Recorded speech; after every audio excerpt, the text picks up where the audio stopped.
Hello you sexy beasts, welcome back to my channel. Today we're going to take a look at the flying boats of World War II.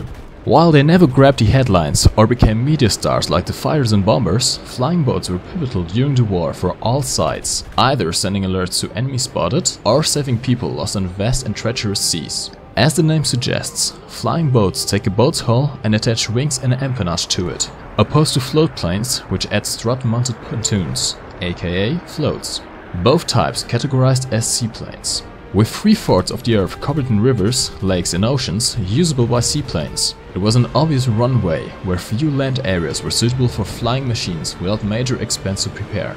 While some experimental flying boats existed even before the Wright brothers' first flight, it was not until the early 1910s that practical flying boats came into being. The term coined by the rival of the Wrights, Glenn Curtiss.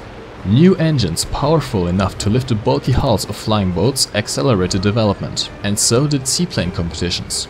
Spacious hulls not encumbered by draggy landing gear and its heavy support structure allowed more space for fuel, giving flying boats longer ranges than most land-based aircraft. Coupled with plentiful runways, it made them the darling of both military and commercial enterprises. While the interwar years saw an explosion of commercial models, by far the most successful was the Dornier WWII, but the military was not far behind with both conversions and custom designs. The gigantic and supremely luxurious 12-engined DOX shattered aircraft size records and stimulated ever larger flying boats worldwide, heralding the wondrous and rich age of the flying boat.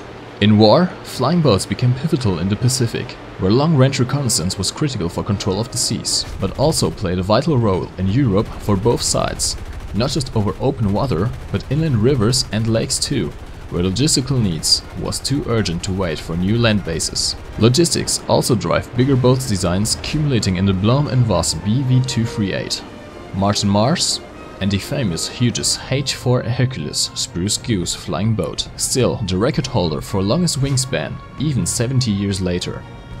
Japan's first indigenously designed large and long-range flying boat, the H-6K, codenamed the Mavis, was a solid craft with an astounding 6,500 km range. While somewhat obsolete by 1941, it was still an important aircraft for the Japanese military to track Allied movements and on occasion make nuisance bombing raids at distant Allied positions, like Australia.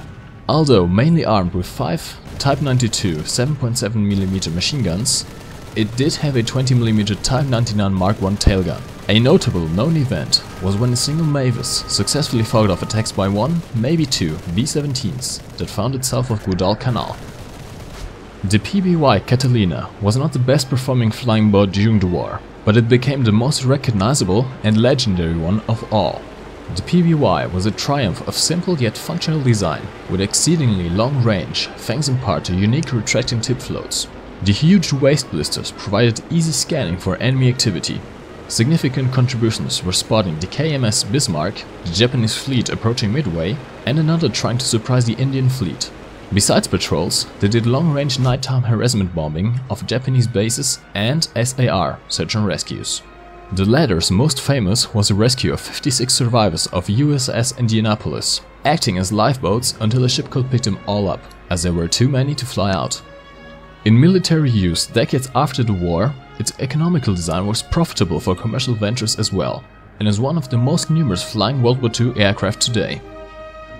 My name has been MikeGoesBoom, thank you very much for watching. If you did enjoy this content, don't forget to leave a like and check out my channel, there's more to come.